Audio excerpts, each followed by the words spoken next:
Olá, colegas, eu sou o Gerardo Lima, estamos aqui para mais um Unicast, o podcast dos oficiais de justiça. E estou tendo aqui hoje a alegria de receber um amigo já de muito tempo, Alexandre Mesquita, oficial de justiça do TJDFT e com um longo histórico de luta pela nossa categoria. Mesquita, muito obrigado pela sua presença aqui no Unicast. Obrigado a você pelo convite, é um prazer estar aqui e poder conversar um pouco sobre as nossas histórias. Ah, maravilha. Você é de Brasília mesmo, Mesquita? Eu sou de Maceió, Alagoas, vim para Brasília em 95 para fazer um curso de formação de administrador postal e antes de terminar o curso eu passei para o tribunal, eu terminei largando e virando oficial de justiça. Ah, coisa boa. Você já era formado em Direito nessa época? Já, eu me formei lá em Maceió, logo em seguida, 6 meses depois de me formado, eu passei nesse concurso para administrador postal dos Correios.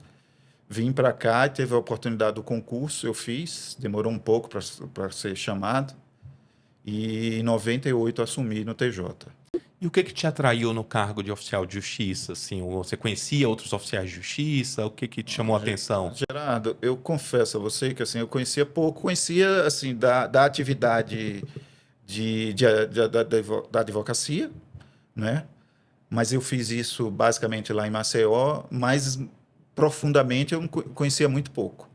Eu fiz o concurso especificamente para executante de mandado, para ser bem honesto, porque alguém me falou, disse, olha, você vai ter mais facilidade de tempo, vai poder controlar o seu tempo melhor, inclusive para estudar e tal. Então, eu resolvi optar pela execução de mandatos, para ser oficial de justiça. E quando você entrou na função, assim, era o que você esperava? Quais as principais dificuldades que você enfrentou? Não foi bem. Basicamente, eu estava 2 anos aqui em Brasília, morava no Guará, e quando eu entrei, levei logo um susto, porque a minha lotação foi para o Gama, eu nunca tinha saído desse percurso Guará plano piloto, e de repente fui para o Gama, tive que ir no final de um pouquíssimo tempo, eu me mudei para lá, e o início foi bem difícil. Naquela época não existia essa divisão de oficiais de justiça por circunscrição. Todo fórum tinha oficiais de justiça que cumpriam mandados em todas as circunscrições, e era muito pesado. Era muito pesado porque o número de oficiais era pequeno. Para você ter uma ideia, quando eu assumi, teve um colega, assim, a gente fez uma reunião, quem dividia os locais de lotação eram os próprios oficiais de justiça, pelo menos lá no Gama era assim. E um colega chegou e disse, olha, você fica responsável o seu setor é Sobradinho inteiro, Planaltina inteiro, o entorno daquelas regiões, mais um pedaço de Santa Maria. Então, a carga de mandados era muito grande mesmo. Ele é no ano de 98? 98. Fevereiro de 98, quando eu entrei no tribunal. E você já entrou, se deparou com essas situações e começou a trabalhar para otimizar, para modernizar assim, a forma de organização dos oficiais de justiça, né? Eu tive contato um tempo depois que eu entrei com o Denis estava à frente da associação, mas acho que antes disso eu não concordava com esse tipo de distribuição dos mandados. Eu não via por que um oficial tinha que se deslocar do Fórum do Gama para Planaltina para cumprir mandado. Então, eu fiz uma proposta, terminou não indo à frente e vingou posteriormente. Eu acho que na época em que a gente teve o Edson como coordenador do SEMAN, mas a primeira proposta que dividia os oficiais e deixava os oficiais trabalhando nas suas circunscrições, fui eu que apresentei, e depois disso eu conheci o Denis e comecei a trabalhar para melhoria das questões referentes aos oficiais de justiça, sem ter nenhum cargo na associação, porque eu achava que tinha alguma forma de contribuir. Então comecei a me integrar com o pessoal, Denis, Abraão, Marcos Smith, que foram as pessoas que, na minha época, estavam à frente dessa representação dos oficiais. Isso é interessante, Mesquita, para a gente recuperar, né? Os nossos colegas conhecerem, até os mais novos também saberem um pouquinho da história, os mais antigos recuperarem desse período, porque tinha uma diferença que ocorria entre os oficiais de justiça do TJDFT e os demais oficiais federais. Exato. Nos tribunais, os oficiais recebiam, via de regra, um FC5 para cumprir mandados. Recebiam uma função. E no TJDFT não tinha essa função, então dava uma diferença remuneratória. E a partir daí vocês começaram toda uma luta que desencadeou o surgimento da GEM, que aí deu uma diferença remuneratória enorme para os oficiais. Conta um pouquinho para a gente dessa história. O que ocorria no tribunal é que antes acho que de 1990, os oficiais do tribunal recebiam diretamente das partes para fazer as diligências. Então, os custos das diligências eram pagos pelas partes. E eu não estava no tribunal ainda, mas, pelo que eu sei, os valores eram consideráveis. Então, me parece que houve uma proposta. Quando acabou isso, com a 8.112, parece que houve uma proposta do tribunal para pagar uma gratificação para o oficial de justiça, para custear parte dessas despesas de diligência. E acho que quem estava à frente da associação não concordou com isso, tentou continuar com o pagamento de custos, mas era algo infrutífero, terminou não conseguindo. Então, de fato, todos os tribunais federais, os oficiais de justiça recebiam uma função que podia ser FC5 ou FC3, acho que na Justiça do Trabalho era FC3. E nós não recebíamos nada, apenas a indenização de transporte. E aí, em razão dessa discrepância, começamos a trabalhar num projeto de lei para criar uma gratificação específica, gratificação de execução de mandados, para os oficiais de justiça do TJDFT. Conseguimos convencer a administração, à época do tribunal, a enviar esse projeto de lei para o Congresso, né? E, no final, esse projeto de lei foi aprovado, e aí o único tribunal que existia uma gratificação específica, na época correspondente a uma FC3 cheia, era o TJDF. E essa gratificação depois se transformou na nossa GAGE, para todos os oficiais de justiça. Na GAI, perdão. GAI, para todos os oficiais de justiça do país, pelo menos na Justiça Federal e Justiça do Trabalho e TJDFT. Todos os órgãos do Poder Judiciário da União passaram a adotar, né? Foi até interessante porque houve, inclusive, um decréscimo remuneratório naquele momento, né? Que a gente estava até um pouquinho melhor, a gente teve até umas discussões ali judiciais naquele período, né? Teve, mas eu acho que assim, a gratificação, ela teve esse processo de isonomia na categoria, eu acho que foi importante para todo mundo. Então, assim, por qualquer queda que tenha existido, que foi algo ínfimo, eu acho que valeu a pena porque unificou mais a categoria. Sim, uniu. Na verdade, era um decréscimo só enquanto a GAI ia subir. Não era totalmente incorporada. Exatamente. Mas ali foi o nascedor da estrutura remuneratória que a gente tem hoje. Para todos os oficiais de justiça do Poder Judiciário da União, né? Isso é bem importante. E mais importante ainda porque passou a ser uma gratificação que você leva para a aposentadoria, né?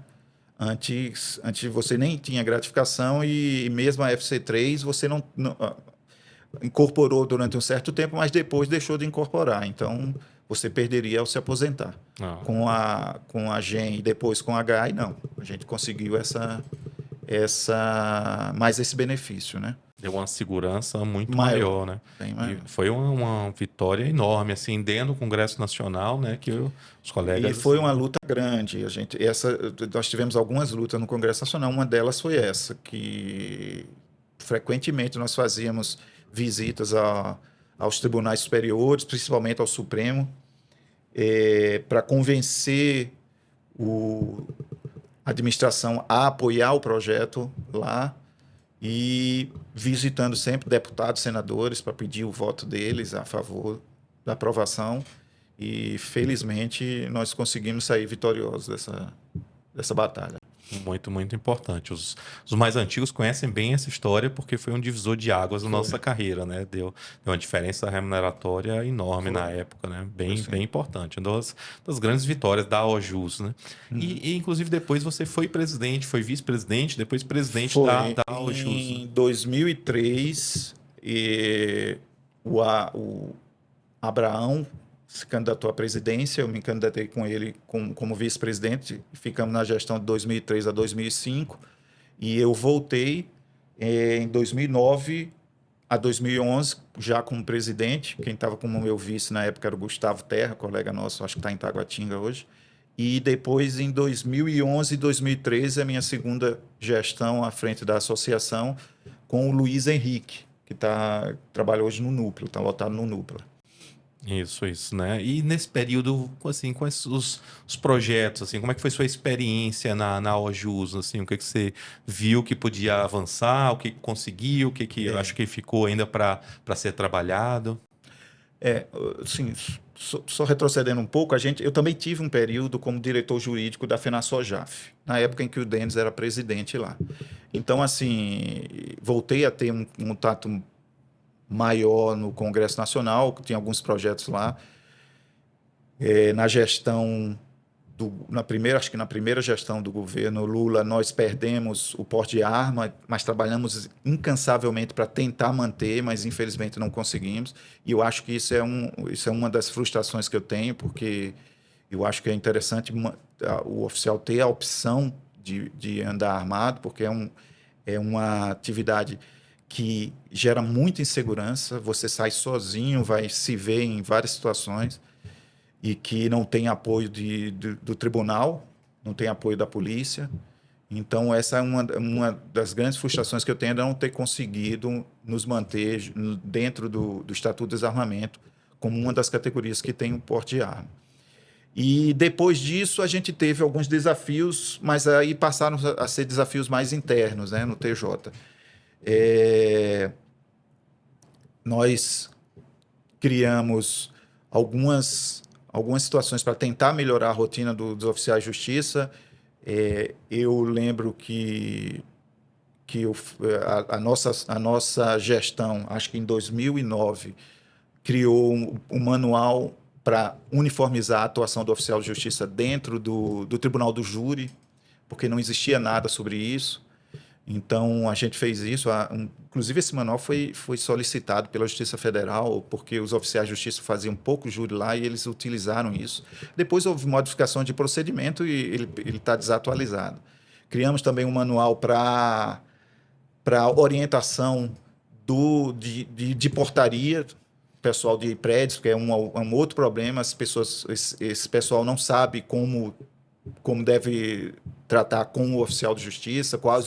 Você acredita que até hoje me pedem esse manual, né? Assim, porque depois Pois eu é. passei na gestão e a gente continua, claro, né? Dando sequência na Aham. distribuição do manual. E até hoje, você não tem mais uma cópia daquele manual lá daquela época, não. Pois é, achei que ficou muito bom. A gente fez isso com a ajuda do um colega que inclusive virou juiz, que é o Alex Oivani.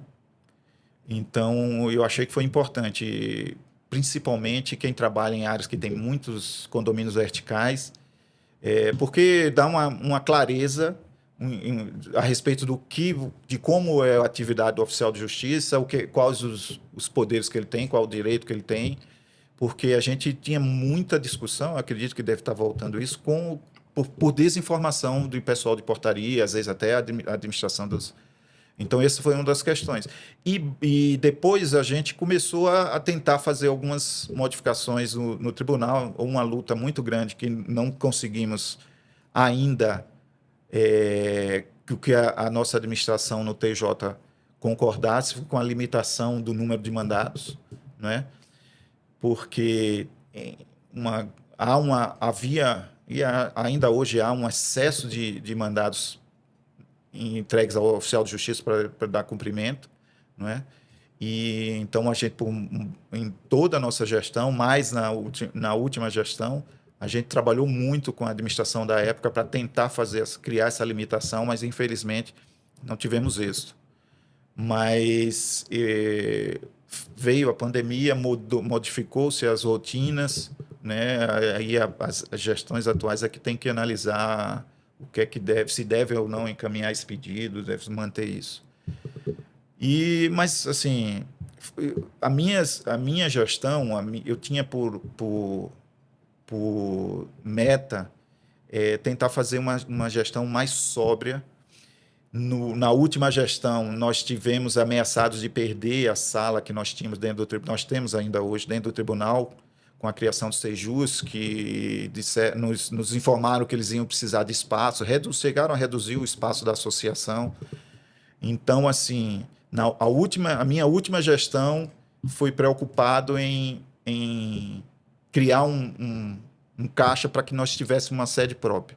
E eu não quis comprar essa sede, porque quando nós conseguimos os valores para fazer essa aquisição, já estava próximo do final da minha gestão, então eu deixei isso para que a próxima gestão decidisse. Depois disso, eu não tive mais contato, eu não sei por que não compraram ou optaram por continuar sem essa sede própria, mas então a minha gestão nessa questão de finanças foi assim, tratar o dinheiro da sociedade com mais seriedade, mais sobriedade, para conseguir, nós conseguimos essa sede própria que eu achava que era importante. E você está com quase 25 anos já como oficial de justiça, né? Entrei em 98, quase isso. Nesse período, assim, quais as principais modificações que você enxerga no nosso cargo? A gente teve assim, no TJDF, a gente teve várias modificações, mas eu acho que a mais importante na atividade oficial de justiça veio com a Lei Maria da Penha. Foi uma atividade uma lei que é benéfica para a sociedade, benéfica para a mulher, necessária para a mulher, mas que foi criada sem dar uma estrutura suficiente e ideal para que os oficiais de justiça façam o cumprimento disso. Então, eu senti que houve uma sobrecarga enorme de trabalho para os oficiais de justiça com essa lei. Antes, eu lembro também que a lei dos juizados especiais também causou um boom de ações e de mandados. Mas, assim, o tribunal conseguiu fazer algumas adequações, por exemplo, com a possibilidade de você cumprir mandado somente no seu setor, dentro da sua circunscrição, facilitou um pouco isso, né? Mas, assim, as duas situações em que eu me assustei foi com a criação da Lei dos Juizados Especiais e com a criação da Lei Maria da Penha, né? Com a publicação da Lei Maria da Penha, porque houve um boom que a gente não estava preparado e não estava esperando de mandados. Deu uma diferença Eu não sei se eu respondi a sua pergunta especificamente. Sim, não, assim, eu ia falar um pouco, você até já falou um pouco das modificações que ocorreram com a organização dos setores, né? Falou até um pouco, assim, do final agora com a pandemia, porque a pandemia abriu essa possibilidade do cumprimento eletrônico de eu acho mandatos. que foi uma das poucas coisas boas que veio com a pandemia. Foi a gente sair desse paradigma de que eu tenho que encontrar pessoalmente a pessoa e tenho que coletar a assinatura dele. Eu acho que pelo menos esse legado de melhoria para a categoria veio e eu acho que deve ficar. Sim. Sabe? Porque dá mais agilidade. Eu conheço vários juízes, inclusive, que estão determinando já nos seus despachos que as intimações e citações sejam feitas preferencialmente por WhatsApp, inclusive instigando a própria vara a fazer. Eu sou o tipo de pessoa que eu acho que a gente deveria estar brigando, embora alguns colegas já tenham se posicionado contrário a isso, a gente deveria estar brigando hoje para tornar mais nobre a nossa atividade. E eu acho que a gente pode fazer mais, por exemplo, fazendo penhora online, Bansejude, acesso a Bansejude, Renajude. Então, assim, eu acho que a nossa categoria, ela tem que estar, ao invés de estar sendo sobrecarregada com meros mandatos de intimação, coisas que podem ser feitas por outros servidores, inclusive agora por meios idôneos de comunicação, a gente tinha que estar batalhando por novas atividades, como, por exemplo, deixar bem clara a possibilidade da conciliação feita pelo oficial de justiça. Quantas e quantas vezes eu não tive na rua e conversando com as partes em momento de despejo, de execução, e assim, poderia ter feito ali um acordo melhor para as partes, mas que eu não tinha poderes para fazê-lo. Então, assim, eu sempre defendi isso, que a gente tem que buscar atividades mais nobres para o oficialato. Com certeza, não adianta ter muitas atribuições, né? Mas não ter atribuições que são consideradas relevantes ou não solucionam o processo, Pois né? é, A exatamente. gente vê muito essa coisa assim com a modernização, o juiz ali, claro, né, como protagonista da fase de conhecimento para certificar o direito, né? Dizer que tem direito ao que. Mas na fase de execução é uma fase mais administrativa, né? Que o oficial de justiça pode exercer ou assumir vários papéis com maior autonomia, fazer as pesquisas patrimoniais, inclusive as constrições. Por que não?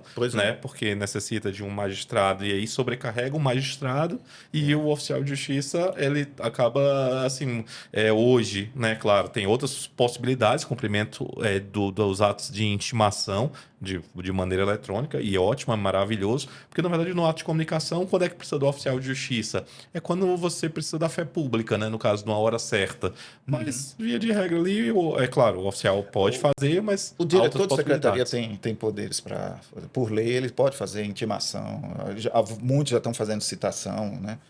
E acho que a questão básica é essa, nós, oficiais de justiça, nós temos fé pública, então nós somos servidores públicos, né? Na maioria dos casos, são servidores concursados que trabalham. Eu sei que existem tribunais aí, e no interior principalmente, que colocam servidores cedidos por prefeitura e tal para exercer essa função, mas na maioria dos casos são servidores públicos com nível superior, formados em direito.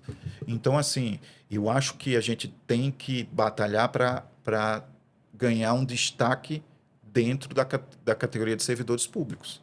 E esse destaque vem com novas atribuições, com atribuições mais relevantes dentro do processo. Não só em benefício da categoria, mas em benefício principalmente do jurisdicionado, né? Que conseguiria ter mais agilidade no processo, ao invés de estou retornando a uma situação para que o juiz faça mande ou faça uma pesquisa. Em verdade, ele teria que fazer, porque só ele tem acesso ao Bancejúri, faça uma pesquisa para verificar se tem bens que podem ser penhorados. Eu acho que isso aí é uma atividade que está prevista no CPC, que o oficial de justiça faz as constrições. Eu não sei por que ele não pode fazer essas constrições eletrônicas, por exemplo. E entre essas e outras atividades que eu acho que viriam em benefício da categoria. Mas é interessante assim, casar a diligência externa com as pesquisas, né? Porque também isso enriquece muito, porque às vezes você agrega uma informação que você colheu, você faz uma pesquisa ali e já vai com a informação para a diligência externa e vai na diligência externa, consegue já penhorar um bem, volta, pesquisa mais alguma coisa, levanta mais algumas informações. O pessoal imagina às vezes que uma vai excluir a outra, na verdade vai dar muito mais qualidade para o trabalho. Eu acho isso. E você sabe, você é uma pessoa bem informada, que em vários países a categoria de oficial de justiça, como ela é hoje no tribunal, deixou de existir. Em Portugal, por exemplo, as execuções não são feitas por oficiais de justiça, ou são feitas por oficiais de justiça que exercem uma atividade privada, né? Digamos assim. São chamados solicitadores. Então, lá, quando eu quero executar uma decisão judicial, eu não procuro o oficial de justiça, ou não peço na justiça que seja o oficial de justiça vá lá para fazer penhora de bens. Eu procuro um cartório particular com ex-oficiais de justiça, com solicitadores, e ele tem todo o interesse, porque ele ganha em cima daquilo, então ele tem acesso a todo tipo de pesquisa sobre a vida financeira do devedor, e tem como ele fazer essas constrições sem precisar a parte utilizar da justiça para isso. Eu não quero tanto, mas eu quero que a gente possa ter, nossa categoria seja mais relevante em todo o processo. E com isso ganha os oficiais de justiça, ganha o jurisdicionado. Com certeza, uma categoria que tem tudo para se tornar ainda mais valorizada, né? Pois é, Assim, quando for assumindo esse protagonismo no processo. exatamente. Mesquita, você já foi em algum momento assim, você já passou por fóruns diferentes, trabalhou em muitos locais, você já foi vítima de violência alguma vez no cumprimento de mandados, ou você se sentiu ameaçado de alguma forma? A gente sempre tem, todo mundo tem situações. Eu já tive situação de busca e apreensão de veículos em que fui ameaçado, em que eu tive que. Assim, você é mais novo, você faz certo tipo de coisa. Eu tive que tirar a chave do carro, tomar a chave da pessoa. é, a pessoa fugiu com o carro na minha frente, jogou o carro em cima de mim. Então, mas assim. Você, com o tempo, você aprende a ser mais cauteloso. Eu, de fato, eu deveria fazer uso mais da companhia da polícia para cumprir determinadas ordens. Eu ainda não tenho isso. Eu procuro agir sozinho, porque eu gosto de ter agilidade. Mas todo mundo tem relatos, tem situações, né? Nós tivemos colegas que já foram assassinados, nós tivemos colegas que foi mantido em cárcere privado, né? Então, na nossa categoria, pelo fato de a gente trabalhar na rua, trabalhar sozinho, não ter o apoio dos agentes de segurança do tribunal, não ter o apoio da polícia, porque às vezes quando você pede demora muito, ou se você está cumprindo o mandado aqui e vai cumprir na rua do lado, o policial não pode porque já saiu da área do distrito dele, não, tem que chamar uma outra guarnição. Então, para ter mais agilidade, a gente procura sempre trabalhar, evita trabalhar com o apoio da polícia, mas graças a Deus assim eu não tive nada muito. Já tive uma situação cumprindo afastamento do lar em que a pessoa puxou uma faca para mim, mas assim eu me mantive distante. Depois saí e chamei a polícia. Ele terminou sendo preso e tal, porque além de me ameaçar, ameaçou a polícia também. Mas assim, graças a Deus não tive uma situação mais crítica, não. Eu lembro daquele, assim, do período, e assim, foi até antes eu ir para o tribunal, mas vi na documentação lá toda da OJUS que vocês estavam trabalhando em um projeto que eu considero bem relevante.